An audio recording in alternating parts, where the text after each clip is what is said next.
Welcome once again to an interview with another fantastic author. Today, it's Amy Mangueira, the author of The Path to Break Free from Burnout.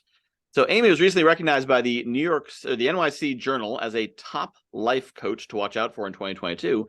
Amy helps people all over the world live burnout-free by bringing clarity, direction, and positive habits into their lives by filling the gap between where they are now and where they want to be.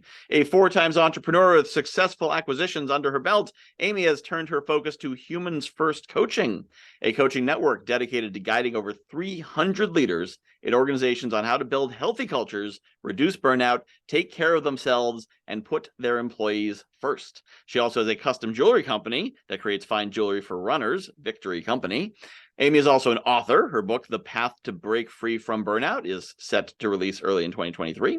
As the host of the self-care podcast, Life on My Terms, bringing in thousands of listeners from across the world, Amy chats with experts to help listeners become 1% better and take charge of their lives. An avid runner, Amy is soon to be one of the first 1,000 women to complete the Abbott 6 World Major Marathon Series. When she isn't running, Amy volunteers as a coach and program sponsor for Girls on the Run, which I was excited to read because my daughter's in Girls on the Run, a national nonprofit organization dedicated to strengthening girls' social, emotional, physical, behavioral skills to successfully navigate life experiences through running. She lives in St. Petersburg, Florida, with her husband, son, and a French bulldog. So welcome, Amy, to the show. Thanks, Michael. I'm glad to be here. All right, so you wrote a book about burnout, so I imagine that's a key part of your story. Tell me a bit about your path through burnout.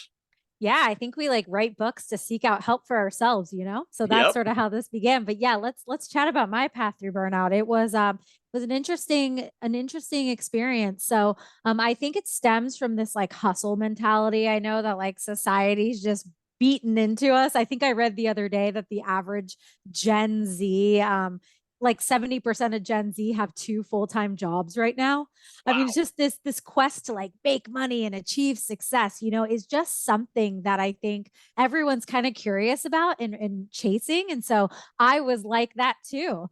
I had my son at 21. I opened my first business when I was 22. I slowly, got that feeling of oh, if you keep pushing, if you keep hustling, you can make all the money in the world. And it slowly quickly escalated, I should say, into an email marketing agency that was incredibly successful from the outside.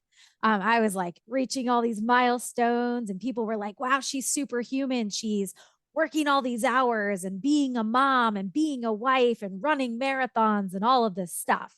But behind the scenes, I was working 85-hour weeks. I was always on, which meant that I was literally in my mind answering emails, answering text messages, answering Slack messages all the time. I had started to move away from who I was at my core, and I started to sort of put everybody ahead of me.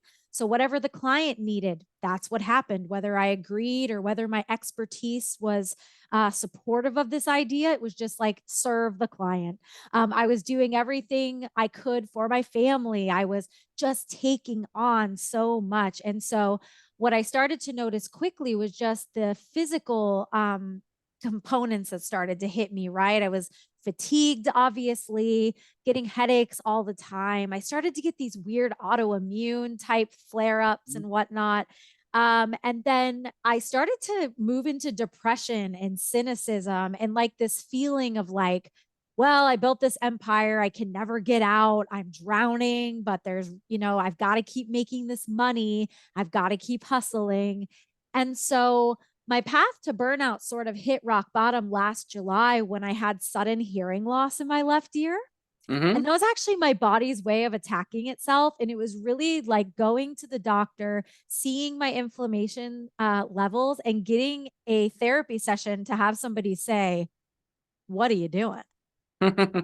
And so my path to burnout is a little bit more, I would say, dramatic. But I don't think it's unlike a lot of people out there that are constantly filling the calendars up with things. They're working, they've got a side hustle, a full-time job. They're chasing the wrong metrics in their life, and they're forgetting the fulfillment and the things that make us tick as humans. And so, I mean, Mhm. that's my path to burnout. Obviously, it wasn't overnight. It was a culmination of uh, 10 plus years, but mostly 5 in that thick of the agency. And then I just kind of went on a quest to like, okay, you got to help others with this information now. Yeah, no, that's powerful. I'm reminded of the phrase I heard once, which is so many people focus so much on climbing the ladder they don't notice it's leaning against the wrong wall. Yes. Yes. Oh, that's a great point. Yeah, Yeah, absolutely. yeah, and the image that always comes to my mind with this burnout is it's like there's this little guy in your head who's like, we got to stop, and the captain's like, nope, got to keep going, and so the little guy goes down to engineering and starts pulling cables and like, oh, you unplug this, unplug enough of these, we got to stop. So Yes, like your yes, and I body's always like to refer to it as like you're literally driving passenger in you're in the passenger seat of your life car. yeah. Somebody else is behind the wheel. They are going in the fast lane and you are not slowing down. Yeah. Mm-hmm. Then Yep. everything starts blowing up in the car. Absolutely. Yep. Yeah. It's like that's the only way to stop you Yeah. is your body's like, all right, well, what if you can't hear? How about will Yeah. that stop you? What if you can't get out of bed? Will that stop you? What if Yes. crippling migraines? Will that depression? Will that stop you? Yeah. So that it can be a powerful signal. So we talked a little about the health route. So what were some of the health effects of this, and then how did you turn that around? Yeah, so I think it's really important. What I always tell people is like tension is the body crying for attention. And so Mm, it usually starts with like little bits of tension, right? Like you get those like rushes of fight or flight, and then you get that tension headache or that stress in your neck, and you start to notice this happening more often, more often. That's like an early sign mm-hmm. that like you got to kind of pay attention. But I think what I started to really, now that I've done the research and I'm coaching a lot of clients and I'm in a lot of corporate workshops, it's amazing the connection to inflammation Mm, that we're starting to see in our blood work from these, like, that you don't have leukemia, so why are your white blood cells in the blood work 3 4 times the amount?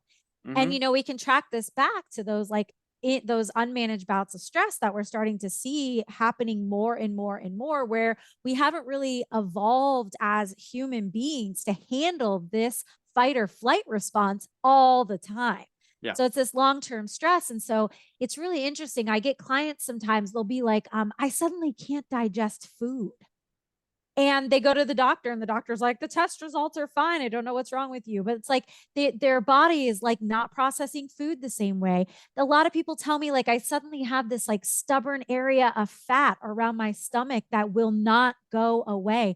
And I haven't changed any of my habits. Mm-hmm. Um, I also hear a lot of the really awful, awful stuff is where I had a coaching client the other day that literally was in the hospital. Suddenly his body felt like he had had a ton of bricks just laid on his body, and he started to have, his heart, like, escalated heart rate. Goes Mm-hmm. to the hospital, and the doctor is like, you have inflammation spiking in your body. It's even gone to your heart, and we have to keep you here a few days. But also, the real remedy here is managing your stress. Mm-hmm. So I think what we have to remember is there's a lot of physical, like, long-term issues we can have, especially autoimmune. There Mm. are autoimmune, for me in particular, I got a really interesting autoimmune rash that came out about 2 years into like the real grind of building my email agency. And I went through 8 months with doctors, and they just could not figure it out. Yeah, the blood cells were through the roof, but nobody could figure it out. And finally, they're like, your body is just attacking itself for like no reason at all. We're going to give you this shot to put in your arm twice a month.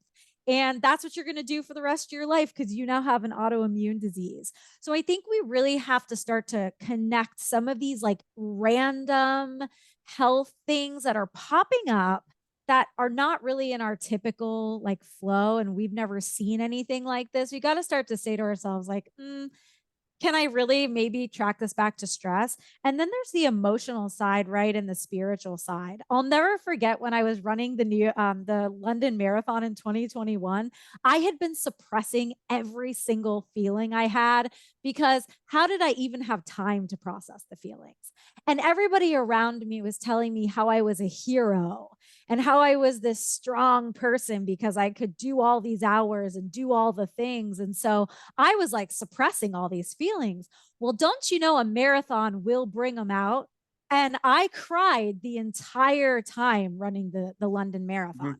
It was my body's visceral reaction of being like, something isn't right. Pay attention. Yeah. And I did pay attention for a couple of weeks, but I cycled back Yeah. into the old habits. So you can just see just through these examples. Yeah. I mean, there's real long-term health realities. And I think beginning to heal, I wrote this book because I don't want everybody to have to hit a rock bottom. I don't want folks to have a sudden hearing loss where they're never going to hear in their left ear again. You know, I want to prevent that. So for me, healing really became from the rock bottom. It was the necessity to change. It was the doctor saying, like, hey, not only do you have to go on an anti inflammatory diet now, but you need to change your lifestyle.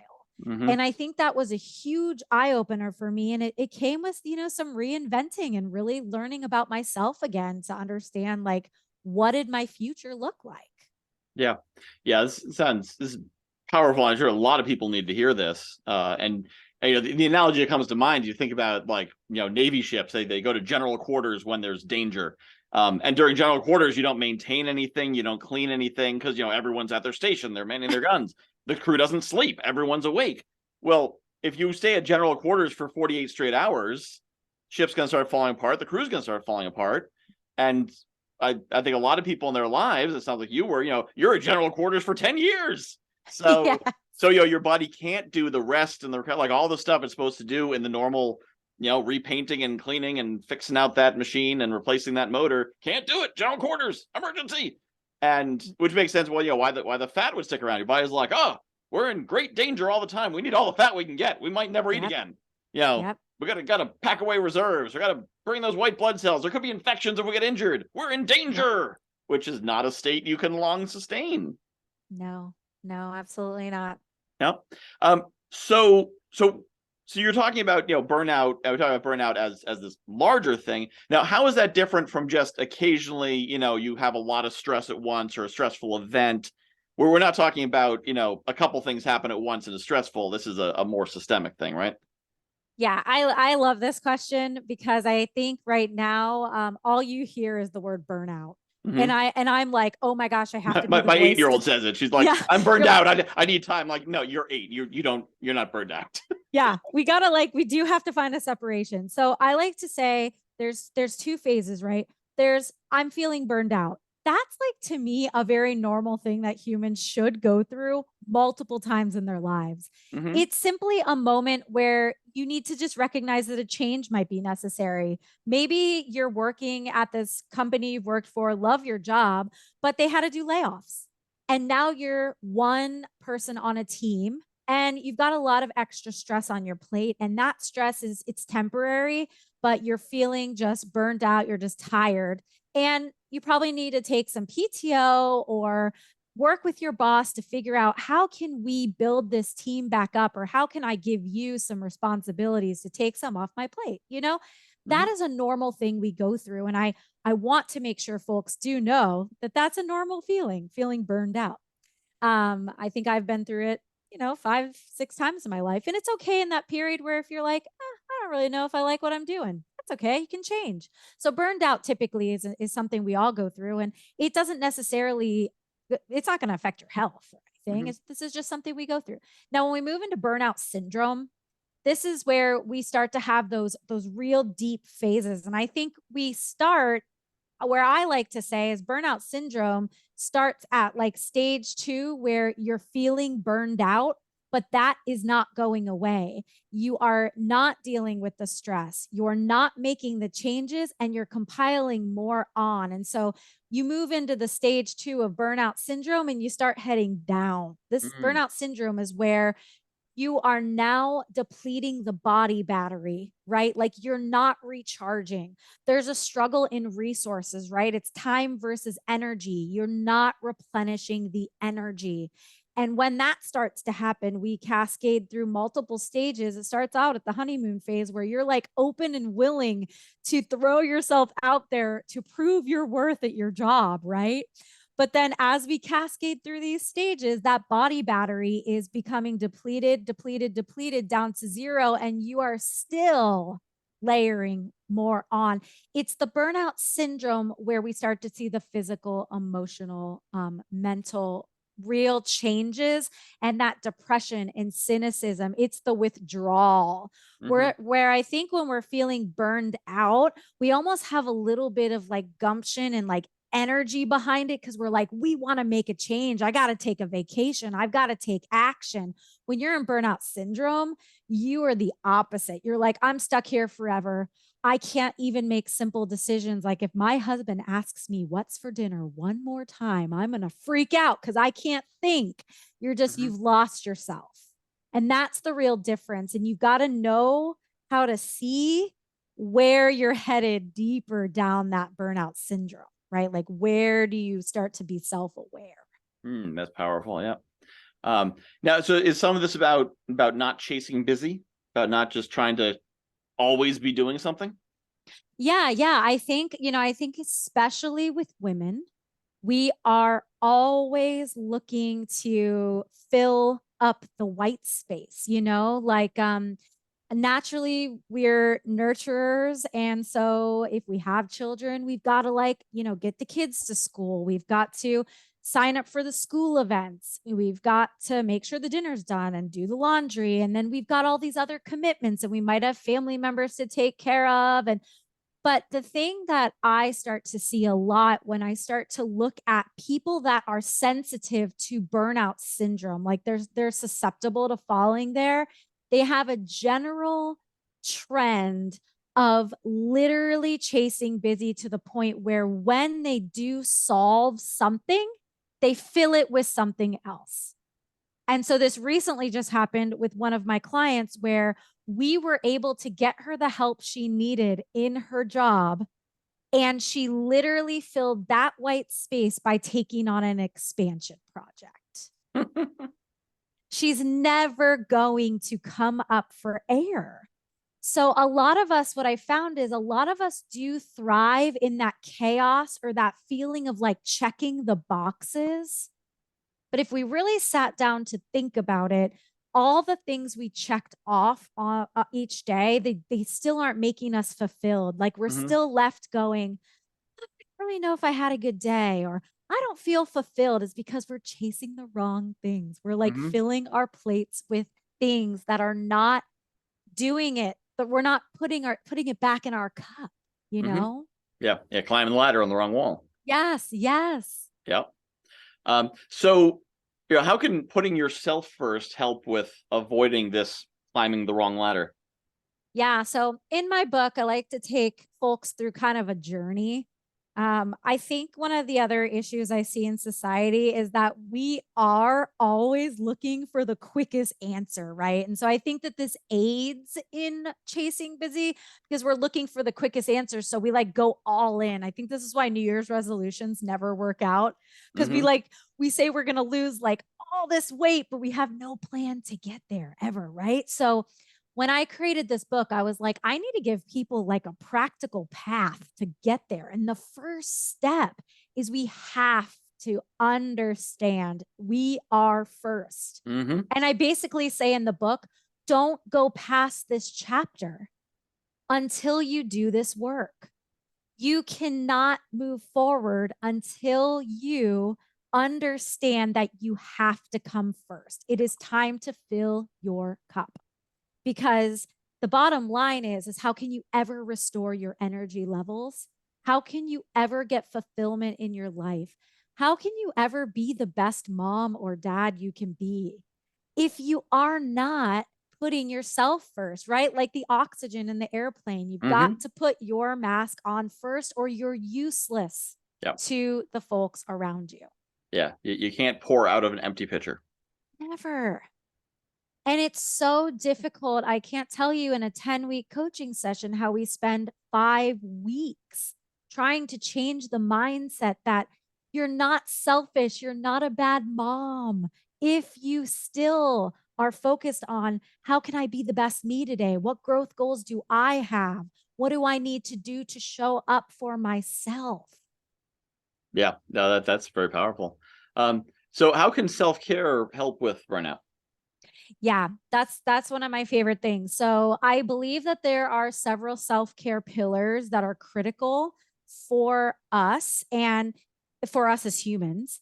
And I think that, like, I call it the wheel of life. It's kind of like if one of the self-care pillars is starting to dwindle, then we're going to start to like feel imbalanced, and that's the truth. And so I think one of the ones I'll mention is sleep.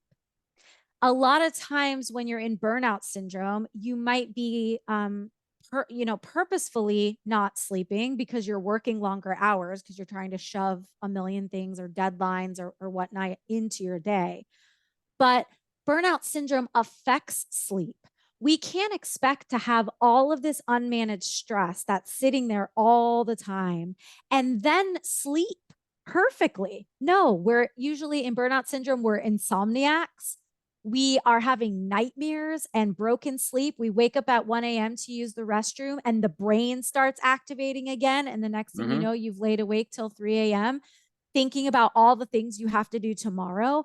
So, one of the self care pillars, for instance, that can aid in burnout is how do you regulate, how do you start to focus on your sleep?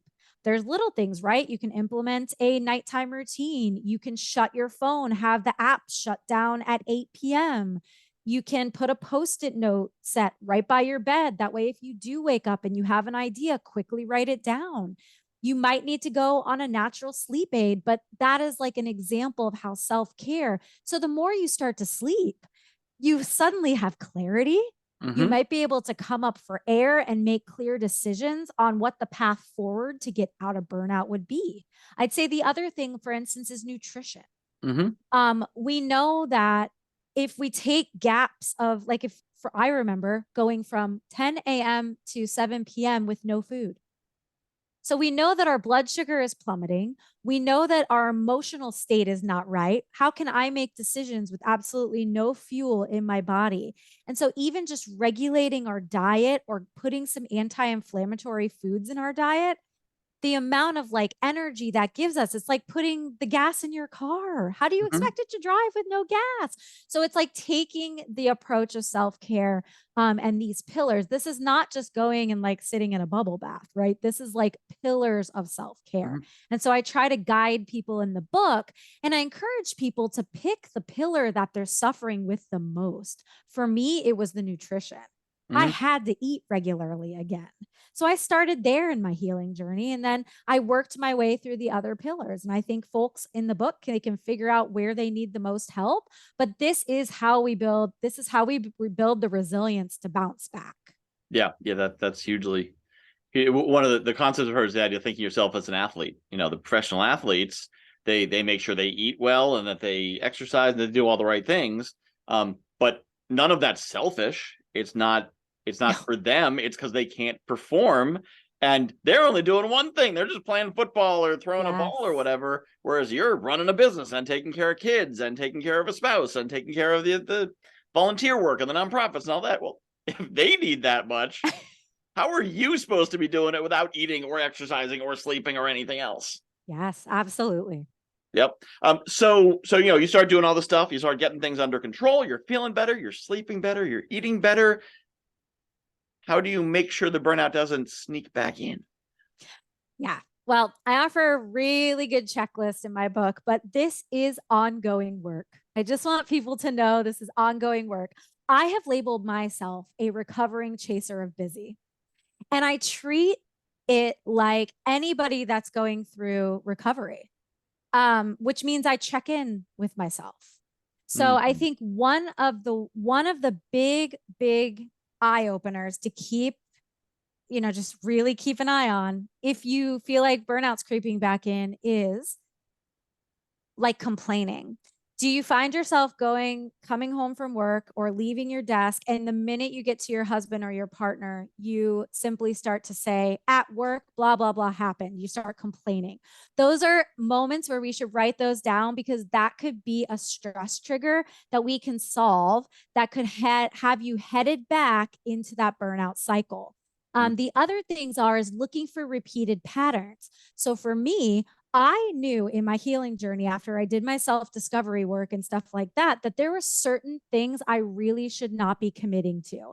And I put boundaries into place. When I started to see, or when I started to notice that I had broken a boundary a few times in a row, that was a big eye opener that burnout could creep back in if I allowed this gate to be plummeted down. So it's more or less just like acting like you are in recovery. And recovery is checking in and being aware. I also have in my book about energy vampires. And that's a funny word, and everybody loves that and giggles. But the truth of the matter is, they're everywhere. And these are folks that suck energy out of you, but they do not return it. Yeah. So if you can be really aware of the content you're listening to, the movies you're watching, the books you're reading, the people you have around you, when you start to feel those little signs again, I'm drained, I left my mom's house and I'm exhausted. Well, sadly, your mom could be an energy vampire. So you might need to put a couple of boundaries in place to protect yourself. And so we just have to be more aware. And I think that when you do the work and you're really invested, you naturally become more aware. But I do have a great checklist in my book. So fantastic. Yeah, as you talk about the recovery, I love that as a way of thinking of it. But I think the other challenge with recovering from burnout is, if you're an alcoholic, you stay away from bars, you stay away from liquor stores. If you're if you're a recovering drug addict, you stay away from your old drug using friends. If you're recovering from burnout, you still work. You can't be like, sorry kids, back off, I'm recovering from burnout, so you're a trigger. You're an environmental factor, so I can't. So it would almost be like if your job is you're a whiskey taster, but you're in recovery, and you need to still be a whiskey taster, but not overindulge. And so it seems like a huge challenge, set that boundary, not in the cut and dry, like I don't go to the bar anymore, but I still have to go to the bar and have one drink every night. So it sounds very important, the tools that are in your book and the checklist, to be able to self-monitor and engage and, be aware of those subtle slides, because you still want to serve your family, you still want to serve your business or your job, absolutely. but you don't want to overserve.